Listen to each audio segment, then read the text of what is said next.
Welcome back to a more perfect podcast. I'm here again with Andrew. We are going to break down a bunch of crap that's been happening, some significantly unrelated events, but listen to it because you're on your commute and you have nothing better to do. First thing is like a little bit of update. We agreed to pause, quote unquote, some of the tariffs in exchange for China buying a fat load of our soybeans, and the stocks were like yeeting upward. It was great. This is good thing, good progress on Trump's part. You know, CNN can't let Trump have any victory, so they're like, well, both countries don't trust each other, so they're not going to really agree to anything long lasting. You just look at this and you're like, the bias is just so bad. Yeah, they can't just go, wow, you did good this one time. Thumbs up. They're like, fuck you. You didn't do enough. Pretty much, yeah. He could literally make them agree to deal with every problem people have with China in their markets, like IP stealing and, theft of patents and such that they just kind of release for bootleg. And also literally get rid of every other problem the American economy has, and they'd be like, but what about this small, minute detail you forgot about? That's what I thought. Yep. They are after him. Like, I know everybody wants to call this impeachment inquiry a witch hunt, and the Mueller report a witch hunt. Like, what's really a witch hunt is the media versus Trump. Like, they are after everything. Yeah, he could try to pee in a toilet and accidentally hit it a little too far to the left. And they're like, let's see, look, Donald Trump just peed all over that toilet seat. Yeah, does this mean he's trying to infect the United States with germs? He's trying to kill everyone. But not impeachment time. He's committing biological warfare. It's like, no. Like, I would love to see a counter.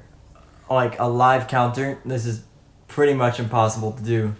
But a live counter of how many times impeachment has been, like, written or, spoke by the mainstream media since Trump's inauguration. Even before that. Yeah, okay, since... Some of them were already, as soon as he won, were like, we need to investigate possible impeachment. And I'm like, the man hasn't even put his hand on the Bible yet. And you all are like, we gotta look for possible impeachment. Yeah. So, even at this very recent news story, this Yovanovitch news story, they're like, the whole headlines are not... legally the president can do whatever the hell he wants because it's an ambassador. They're unfounded and unbased claims on the special ambassador to Ukraine, which, if you were a headline reader, would spawn a tree of logic that would go, okay, Trump has a scandal with Ukraine. Trump is firing this special ambassador to Ukraine that was there at the time or around the time of the scandal. He's doing that because he's trying to cover something up. But the thing is, as I said 5 minutes ago, she was anti current Ukrainian agenda. She was anti Zelensky is the name of the current president of Ukraine. She was for the older president of Ukraine. So yeah. And that doesn't just come from Trump. That comes from Zelensky himself. He said that today. And he also said that there was no blackmail, there was no quid pro quo or of any sort on that phone call. The man said it himself, so I don't know what the hell they're investigating. Well, I guess they're technically investigating on whether or not that was a true statement or if it was just said to cover, What do you mean? Most of the time these investigations are just done because they don't, quote, believe the people involved. So that's probably what the investigation is after. Whether or not they'll get it, given their track record, I'm going to have to put my money on it's going to be literally nothing. And the most they get is the already released transcript where he mentions Joe Biden for 2 sentences. Yep. And it's not even investigate him. It's the last president... unfortunately had to stop investigating Biden and his son. You're not that president, and that's it. That's the most they'll probably get out of it. Yep. And, hey, if they get out something pro-Trump, you won't hear about it because nobody will talk about it. Yep. He'll be like, oh, what, huh, what? What do you mean Ukraine scandal? What? Yeah. Well, unfortunately, the Joe Biden is such an integral part of this that they couldn't really report on the impeachment without also mentioning the Biden scandal. So it was kind of a double-edged sword for them. Like, I'm sure if they wanted to, they would just throw out the scandal altogether and let their golden boy run his race. But they really couldn't do it. It was such an integral part of the story. And now we see Joe Biden just collapsing. Like, his whole campaign is just imploding. Well, yeah, I mean, he was already on rocky footing to begin with because he kept constantly having gaffes to basic things. Like, he forgot where he was. He was in a town in New Hampshire, and he said it was a great town in Vermont, for example. You know, he said, and I quote, "I hope the truth comes over facts." Yes, it was the best quote ever. Truth over facts. People, Biden 2020. This is going to be the best thing ever. Oh, the Democratic race is great. So I said in the last episode that Elizabeth Warren, I would place my bet on Elizabeth Warren being the nominee. Yeah, I feel like if they put Bernie up, they're a little afraid Bernie might not win, especially because of the fact that he a devout socialist. Yeah, he has a very rocky relationship with what you would call the Midwest as a whole. You know, when Bernie's like, "I'll give you free education, but you got to pay more taxes," everyone's like, I don't necessarily agree with that. But at least Elizabeth Warren could get off with saying it to win nomination, and then just not deliver it when she's elected. Yeah. But, I mean, I personally think no matter who they choose, it's basically who's gonna get their absolute ass handed to them by Donald Trump. Yeah, pretty much. Like, at this point, like... Unless they literally discover President Trump has done an actual 100% illegal and impeachable offense, there is almost no chance for the Democrats to win 2020. Yeah, and, you know, we were talking about this, like, for a few days now. That what Trump did with Zelensky, the whole scandal that I went over in the last episode with Trump asking Zelensky to investigate Joe Biden, while I didn't like the action itself is not... illegal. Yeah. Illegal. He didn't solicit Zelensky to do it. He wasn't like, if you don't do it, this X will happen, or if you do it, X will happen. Yeah. He was just like, I mean, you're free to do it. Why don't you? Yeah. And another problem, I think I mentioned in the last podcast, but maybe you know something more about it, was Ukraine didn't know that Trump had cut aid. Is that right? Or Yeah, no, I don't think they... I think, if I remember correctly, the problem with the aid that America gave to Ukraine was long before the call. And on top of that, the Ukrainian government didn't even really know about it yet.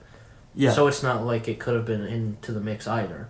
Yeah, because, and again, even if, like, the Ukrainian government knew about it, you have to remember another thing, that Zelensky had literally just gotten in office, and let me tell you, regime change isn't really a neat and clean-cut thing always. There is so many documents that have to be reviewed by the new administration, so much stuff to pore over. They were probably poring over some other thing in Ukraine and looking at some other issue, and then this Biden thing comes up. Like, the only thing that Zelensky wanted to do here was get closer to Trump and appease his people by saying, "I'm a friend of the United States, most powerful country on earth, gang. Let's fight the Russians. Let's get them, boys." Well, That's literally the whole point of this phone call. And then people over here is blowing it up as a quid pro quo, and it's impossible that it was a quid pro quo, just parsing the facts here, right? Yeah, I mean, because literally everything about the phone call is exactly as every president before Trump. Like, when you look at their transcripts with newly elected officials from foreign countries, it's basically the same thing, just said in the way Trump would do it. Yeah. Like, instead of obviously like really formal language, he's just like, "You were elected. That's great. Your people like you. That's great. People like me too. Isn't that great?" And they were both like, "Yes, that's great." That's great, Yeah. isn't it? And that was, while it's not the main part that everyone's focusing on, and for good reason, that was the beef of the call. Was you did great, like literally. Your people elected you. If you look at the first, like, it's almost the whole first page of the frickin' transcript was you did great. I like you, man. You're good. Your country's great. And then the Ukrainian president saying, I have the same opinion about you, Mr. President. I'm Yeah. very glad your country elected you. Yeah. They made a great choice. And I'm like, wow, that's almost like every single elected official who has calls with each other like that. Yep. Wow. Yep. This is like like the first. I'm like pretty a sure. big chunk of the call was like those episodes that you kind of sleep through because they're just filler, and then like you get to the season finale and it's kind of like a big plot twist. You don't want to miss this, but then like episodes like 5, 6, and 7, Are absolutely worthless. yeah, they're absolutely worthless. Like They serve nothing. yeah, it's only 8 that starts to really build the plot. It's ridiculous. Yeah, it's just... It's stupid. So another thing that's happened is the NBA. Yes. And the basketball. So we're just gonna switch gears. We covered Ukraine in the last podcast, and we covered it in this podcast. My brain is kind of melted on the Ukraine game. I kind of like that Ukraine game. It's like a very good, Yeah. easily said title. Yeah, there's a other podcast that I listen to. It's called 538, and they're real nerds. But like as far as polling data, they break it all down. It's really good, but they came up with this name called Ukrainium, and I was like, no, it's just not good. That's a little too difficult. But anyway, Yeah, Ukrainium to the actual is point. hard to say. Well, anyways, I'm tired of Ukraine. Is the point? Let's go to Hong Kong because we covered that way back in episode 5. You probably never listened to it, and I wouldn't listen to it. I only listened to it once. And I remember there was another group of fans that had to be pulled out of an NBA game because they had a free Hong Kong poster. Whoa. And they were like, that's against our rules. And it's like, your rules literally say nothing about this, but okay. And then Blizzard basically did the same thing because one of their Hearthstone players was like, yeah, I really think China should just stop the whole Hong Kong thing. They're like, well, no more Hearthstone championship for you. Yeah, it's like these companies are so worried about losing their business in China because of the authoritarian Chinese government that instead of doing the right thing, which in my opinion would be to cut all ties with China because they're really freaking evil, and only do business in Hong Kong and there's another one. There's another city that's kind of Taiwan. Only do business there, and then have a bunch. If you have a bunch of companies that boycott China altogether, then yeah, they're gonna lose their bottom line for a little while, but then China's gonna want them back. China's gonna, in theory, do the right thing. And you see where I'm going here? Well, yeah, because, I mean, at the very least, if the government doesn't try it, the people that are directly affected will try to force the government to do something. That's it's usually what happens whenever huge economic crashes come. So if, as you were saying, a bunch of companies and groups like the NBA, Blizzard, etc. were like, you know what? Never mind. We don't care, China. Whatever. No. Like the Chinese people would be like, well, do something to bring them back. We need their money. And if the government's like, no, then the people will grow very... I was listening to stuff about the Chinese thing, and apparently it was a team called the Houston Rockets. And the Houston Rockets are a big, fat deal in China. Everybody's favorite team is the Houston Rockets. The Houston Rockets leader tweeted out that, free Hong Kong, and then he said it was just one person's opinion, and so did the NBA. They said, we don't condone this kind of behavior, and yada yada yada. But even the NBA, they never apologized, and neither did the captain. Well, yeah, like, somebody, I think, whenever we were watching Fox News to pick up some titles, said that basically Nike and the NBA told them to shut up and dribble. You can always say that so many times where people go, no, you know what? You shut up, whore. Yeah, it's ridiculous. Like, these companies shouldn't be censoring people's freedom of speech at the end of the day. And I think, I really don't think the Founding Fathers anticipated this. Well, no, I mean, especially with the fact that most of them didn't necessarily enjoy the idea of foreign affairs at all. They were kind of just like, be America and America only. And then corporations they didn't exactly think of, because the only real one around at the time was the Dutch East India Company, which most of them hated. Mm-hmm. Because, what they did was what a lot of them do now, which is say, you have no rights, and shut up, you're my worker. Yeah, but now it's not just the workers that they're Telling to shut up after, it's the actual consumer base, which is a really weird and bad strategy. Yeah. At the end of the freaking day, A, it's trampling on our rights.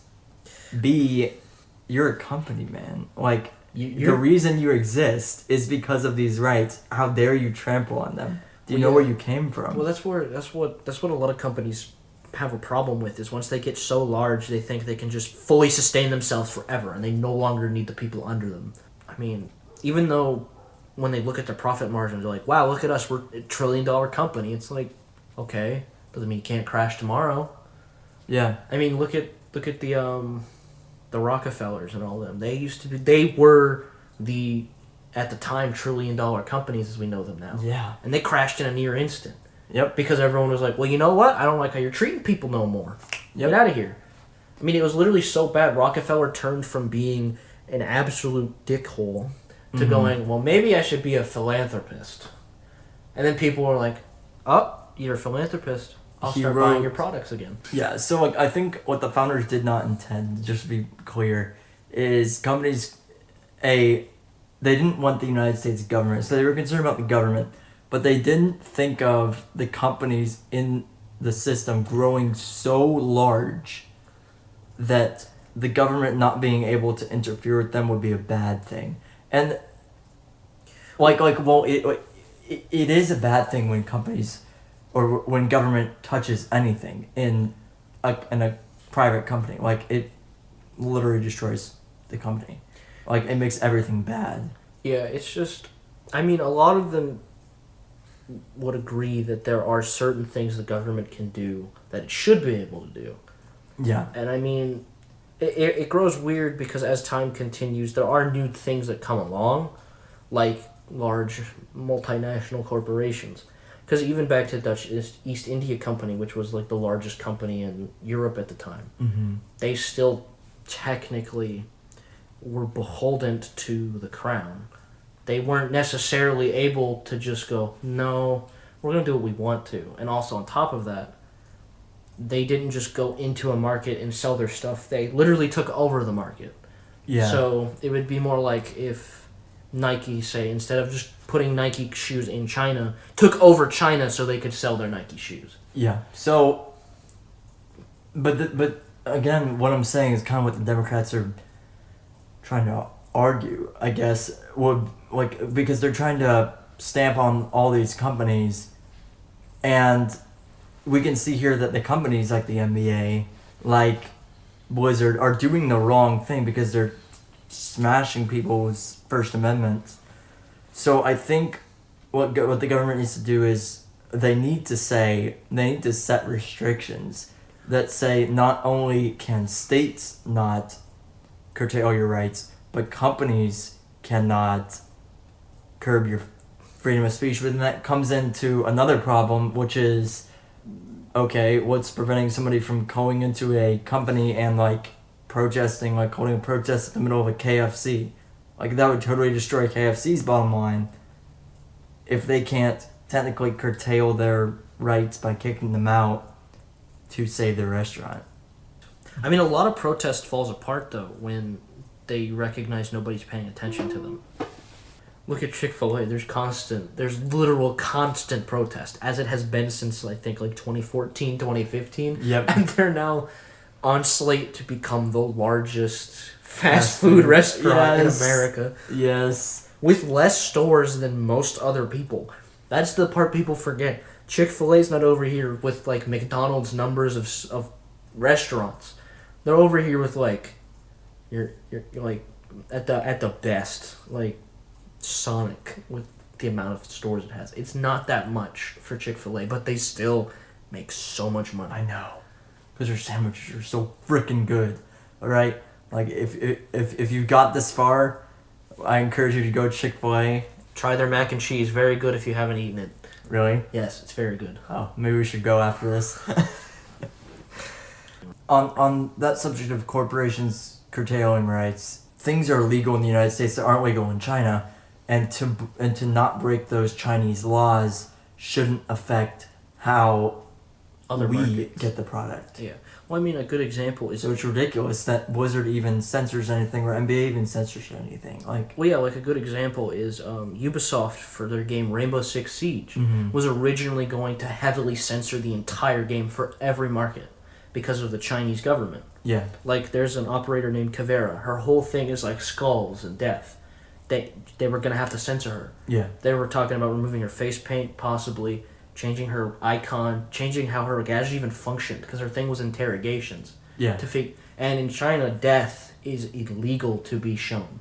You cannot show skulls. Are you serious? You cannot show skulls. You cannot show blood, because it is, quote, if I remember correctly, they deem it as societally damaging. And, That's crazy. and they were going to have to censor it heavily. There's a level called Clubhouse, which takes place in a German biker gang hideout. Mm-hmm. It's got like a strip club section. They were going to basically get rid of the strip club section. They were going to get rid of all the lottery machines. Because that's not legal in China. Because gambling is illegal in China.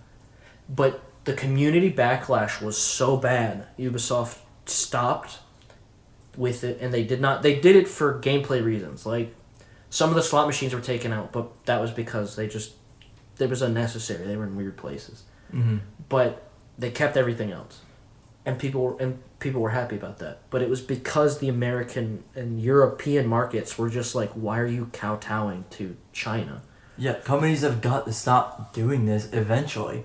And they have to either, the simple version, which would be better actually for the bottom line of the company in the long run because they wouldn't have to spend so long on developing their products, would be to cut ties with China. Because if they are to do the second option, which is to make a whole nother game for Chinese markets, which is what some companies have done. Well, that's what happened with Halo. A lot of Halo had to be censored. So instead of making all of Halo censored, they just made an entirely separate version of Halo. Yeah, Call of Duty does it too. And that must cost them so much to make another version. But arguably, because of how large China is, they're okay with it. You know, they can spend an extra $1 million to censor everything and fix it a little bit, and then ship it off to China. But the problem is, they are allowed to do that, and as admitted by a few developers, you're allowed to do that because of how well you do in America and Europe. Because that was what Rainbow Six found out, when everyone was like, well, I'll just stop playing if you censor to China. They literally basically said that no matter how much they made in China, the damage to the brand in America and Europe, where most of their sales come from, would be so irreparably damaged, it would not be worth it even if they managed to double the amount they made in America and Europe and China. Yeah. So there is necessarily necessary reasons why they would have to, but if it's not gonna, as you said, cause a public disturbance, then what gives them the right to do that? Well, yeah, because technically it's wrong. Well, because technically, if your example of the protesters walking into Chick-fil-A and doing it, that Chick-fil-A store has the legal right to kick you out because you're disturbing their sales. Yes. But you still have the legal right to stand outside of Chick-fil-A and do it. Yeah, sure. They don't care. Like, legally they're allowed to do it. Unless it is considered complete private property and they say no trespassing. Yeah, as the Chick-fil-A would be in this instance because the parking lot's Chick-fil-A property too, and thus a quote-unquote truncated First Amendment rights would necessarily be surrendered to that private business. But if it is not causing the public disturbance, then I don't see why companies should do it. And I also don't see why an American company, especially basketball, should, even if the market is big, which it is really freaking big in China. Temporarily. I think another big oversight a lot of these companies are missing is China moves on very fast. Yeah. Like, they think we move on fast. Like, the movie, what was that movie with Dwayne "The Rock" Johnson? Jumanji? No, San Andreas, the one about the fault. Oh, yeah. It was the biggest action movie ever in China, forgotten about in 2 months. Wow. Well, I mean, it's a movie. Like, But that proves that China just moves on fast. yeah. Well, because like China doesn't have any symbols like Japan. In Japan, you go to Japan, you'll see Goku, Mario, Hello Kitty, Gundam everywhere because those are big in Japan. Over here, you'll see the Avengers everywhere, and Yeah. even to an extent, Batman and Superman because of big, DC. big People that cultural stay. symbols. But in China, they don't necessarily have them. They have them, but they're really old, and almost nothing is made new of them. Yeah. And China just moves on. But that's because of how the Chinese society functions, which is fast moving, keep working.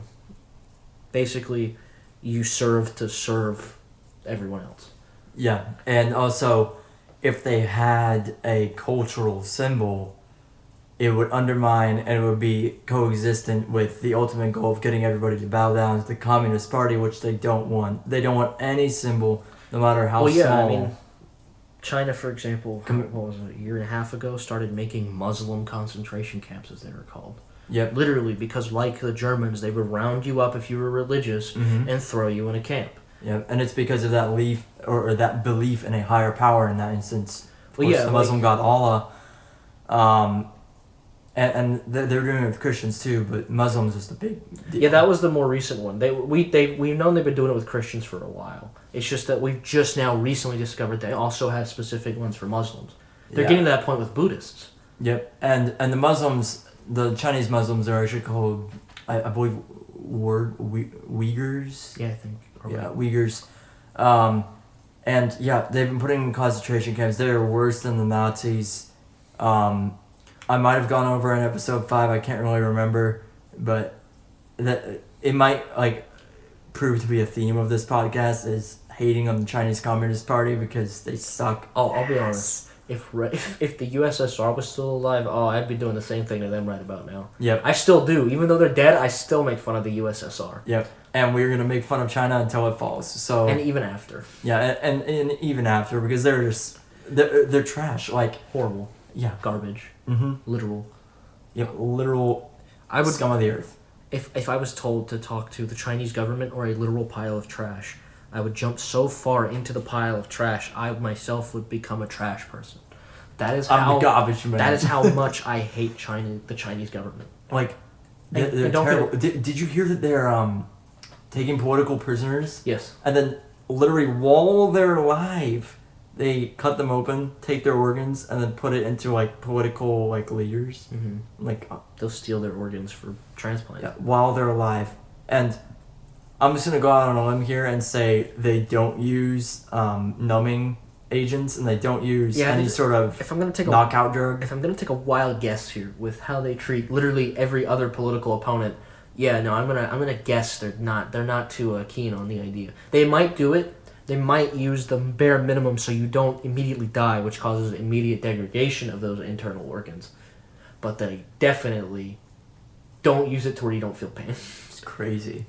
You know, with how trash the Chinese government is, I can actually see a future where companies cut them off, like we were talking about earlier, and then they start rounding up their citizens and selling their organs to keep the economy going. Like, they're that bad. Well, I mean, like, China, they don't care.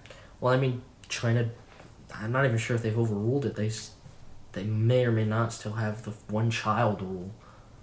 Like, I think they still have it. Because I can't remember. That one was just... Oh, that one was crazy. And it was literally for no reason other than they wanted to control population. Yep. It was horrible. It was the worst. Like, they would find your second child and kill him. Yeah, I mean, Or your third child, I don't know. I think you could have one boy and one girl, maybe it was just... No, it was one child. Oh, one child. And most of the time they chose males. That's crazy. Like, there are pictures, videos of people giving birth in hospitals and they're throwing the baby girls out of the window. Alive. Like, literally just Seriously? chucking them out the window. Seriously? Yeah. Oh, I haven't seen those videos, I just heard about it. They're like old, so they're really grainy, but yeah, there are some of them from like people who from other nations visiting They're China. leaked. Yeah, because China really, even if you're a foreigner, they try very hard to control what you see and don't in China. Oh yeah, So I was talking with my sister, and they have this thing where you'll visit China, and then people will like follow you on the subways, in cars, and you'll get like quote unquote tour guides, but it'll really be like censorship friends is what I like to call them. Yeah. I mean, I've also heard that some people say they've been followed all the way until they got back into the United States. Wow, that's crazy. I'm not surprised. I know, I'm not really surprised either. China still sucks at it, though. Yeah, there was this dude, and he was like, I know this girl's following me, so I just turned around and I looked her right in the eye, and she just started looking at her phone, and then she looked up at me, and I looked at her, and we just made eye contact for a long time, and she knew what I was doing, the guy said, and she just walked away, and I was like, wow, the Chinese Communist Party, they really don't train their spies well. If I had to go out, I have a very good feeling what she probably did was just make him feel like she stopped following him and then followed him from a greater distance. maybe. Because, I mean, it's not... Well, I mean, yeah, if she gave up on her mission in China and she said, I failed my mission, they'd be like, oh, you failed your life too. Yeah. How does life in servitude sound? Yeah. But, no, I hate to... No, fuck China. Yeah, China's literally... And again, I'm one of those people. I'll never blame the Chinese people. I'll always blame their Seriously, government. yeah. Like when we say we hate China, we don't mean the actual citizens of China, because while they can't say it, and while they'll say otherwise, I think at the end of the day they hate their freaking government, because who wouldn't?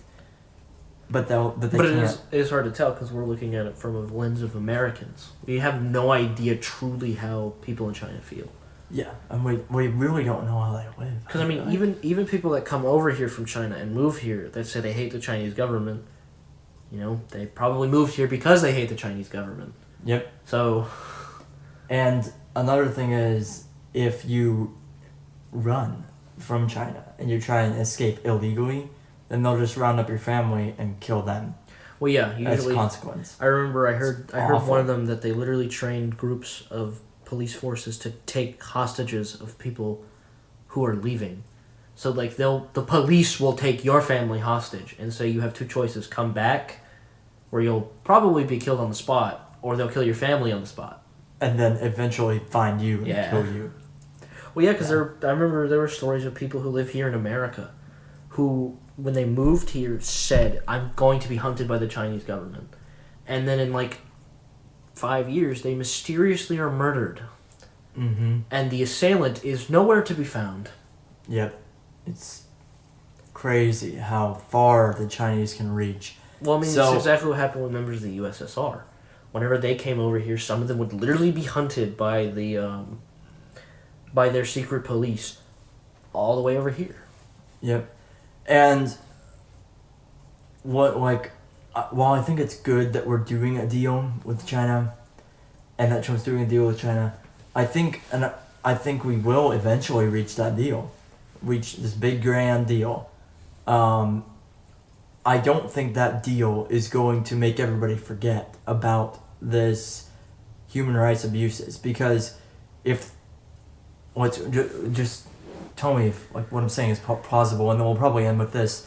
Trump gets a big old fat deal. Mm-hmm. It finally comes to a close. Trump's ultimate quest. Mm-hmm. And what the fake news has to do is they have to report on something negative. So they say Trump makes a deal with a dictatorship, which that dictatorship is China. Mm-hmm. That big news cycle, because it'll be a months-long news cycle if he really does. Oh yeah, if he what brokers, he says he's gonna do. If he brokers that deal with China, he probably cements himself as one of the best presidents in history. Yeah, by just it's not even in doubt in my mind. He would be like if he's not already. The only way he could really fuck it up is if he pulls a real Richard Nixon on us all and has a Watergate style scandal. Yeah, that's how he could do it. But I don't see that happening. I just see the fake news media having to say something bad and them having to paint it as Trump making another deal with a evil dictatorship. That raises a bunch of awareness for months and months on end about China's human rights abuses. China's human rights abuses are never forgotten.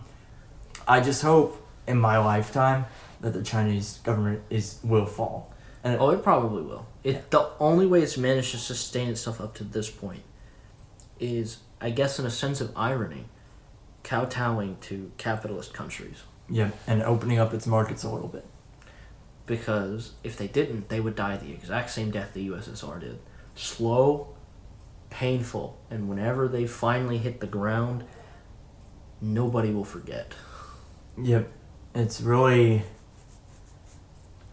I just kind of watch the clock because I just know it's gonna happen. I just don't know how it's gonna happen because things like that, like really evil atrocity things like that, can only exist for so long, in my opinion. Just looking at history. Well, yeah, I mean, right now we're at a moment where this might define China's future. Is if Hong Kong wins in terms of what it wants, and it becomes its own independent, like, city-state, Mm-hmm. it could technically garner strength from, like, Taiwan and all these other countries that China have basically tried to fuck over in their history. Yep. And then it could also come to us, come to its old pal Britain, who would then go to everybody else they knew and, what's China gonna do? What are they gonna do now? Like, they have nothing. They're weak. Let's get them. I mean, even countries that we think would technically agree with China, like Russia, they don't like China that much.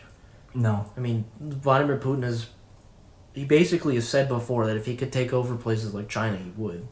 I'm sure he would. I'm sure he'd take over the world tomorrow if he wanted to. Or he could, yeah. Or he could, yeah.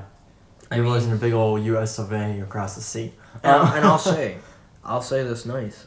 If anything happens to China, places like it, like North Korea, can kiss itself goodbye. Pretty much, yeah. So I really think eventually China is going to grow so large that it becomes a unignorable threat to the West, and the West is going to have to band together and kill it, because that's what's just going to happen. It's already a huge threat already. A question that's asked a lot is, who would win in a war with the United States and China? I always say we would lose, but I never say China would win, because I consider us like losers, because I think while we would win on paper, the loss would be just so massive that I just can't call, if you lose 70-something% of your country, a win. Yeah, I mean... And because that's what would happen in a war with China. And I mean, a scary thing to me is the world as a whole is hitting another tipping point where it's probably going to be the end of what we would call the modern peaceful era. Yeah. Europe, for example, a lot of Europe's unhappy with the EU. Yep. Over here, there are constant struggles between two sides of the same aisle, which is the American government. The stable core, which is the United States, is kind of heating up a little bit. And then in Asia. And then EU. You have China and Hong Kong. Yeah. You have places like Japan dealing with its own internal population problems. You know, like is the problem nobody's having babies in Japan? Yes, literally their population is one of the only ones in the world with a negative population growth. That's sad. That was not caused by war. It's really sad. In truth, the Middle East is even more of a fireball now than it was. Well, yeah, because America decided to go do. Well, Europe was also like do. Oh, we're done. America finished for us, and we're like, okay, do. No, I. There's always a chance that none of this ends up blowing up in anybody's face and everything. There is falls a chance. Down. It doesn't seem like it though, and no, history tells us that because what's happening right now is governments and the people that are under them are starting to not like one another, even here. Yeah. You know, like, for as much as Trump is trying to give people what they want, if Congress keeps doing what they're doing, and being retarded, they're just going to piss off the people of America. Yeah, and I think there's numerous polls that Republicans and Democrats on the ground, not in Washington, hate how the government's functioning. Yeah. Everybody hates it. Everybody hates this gridlock. Yeah, everybody except the extremists. Yep. But extremists are a very low percentage. Yeah. So extremists are always gonna be extremists, but to me, it seems like we've always had big players. 3 major spheres of influence, and each of their large groups are currently hating each other. Yeah. And that's a pretty scary position to be in as far as if you look at world politics, because usually you'll have one big meltdown. Yeah, in one major sphere of influence, maybe a sphere of influence fights another one, but meltdowns in all 3 sectors on such a massive scale as they are now, that never spells something good.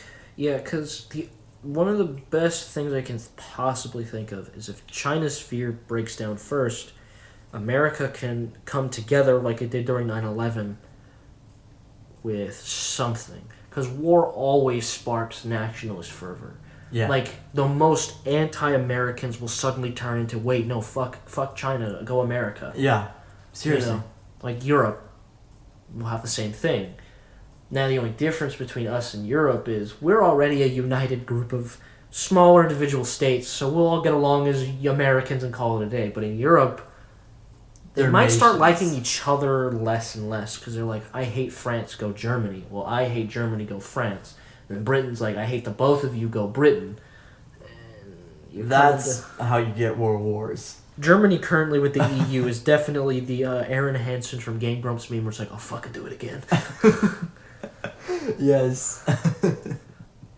That's what I was referencing. Like, yeah, so it's melting down, but hopefully we'll be able to see it play out, and maybe this podcast will stick around long enough to see it all play out, and we'll be able to look back on this episode and be like, wow, and years and years, and be like, look at that. I'm glad that didn't happen. Yeah, we didn't really know what was happening, and we got a bunch of stuff wrong, but we knew kind of, and I'm glad we were wrong. Hey, I mean, so I would love to look at myself in the mirror when it comes to a lot of the stuff I think about the world and go, I'm glad I was wrong. But yeah, every day we strive closer and closer to me going, I wish I was not right. What's scary is you and I keep up with politics way more than the average person, so I think this is going to happen, is going to carry a little bit more weight than somebody an average Joe on the street. Although it's so large in its scale, even the average Joe might be like, yeah, I agree. Yeah, and then he might be right. So, but because of how large it is. But because of the very unknown nature of governments and the world in general, we could be entirely wrong. Yeah, we could. And that's the fun part, of following just politics in general is you're following some really, really, really big things, and you could be wrong about them, but you could be right about them, and all you gotta do is wait. Well, the other fun thing is we could be completely ignoring some smaller microcosmic event that apparently will cause more damage than the large ones we're looking at right now. Yeah. Like, some small little assassination could happen, and it could just blow it all up. So, it's never really predictable. All we know and all we can cover is the major things that are happening. Well, and what we think might happen as a result. Yeah. So because I'm sure people sat there World War I going, it's just an assassination. And then governments were like, but we have peace treaties with those people. And everyone's like, what do you mean you have peace? Oh, no. Yep. So that uncertainty, it's like following politics, it's kind of like playing a game that you've never played before. And that you can't, you can look up references on what's happening.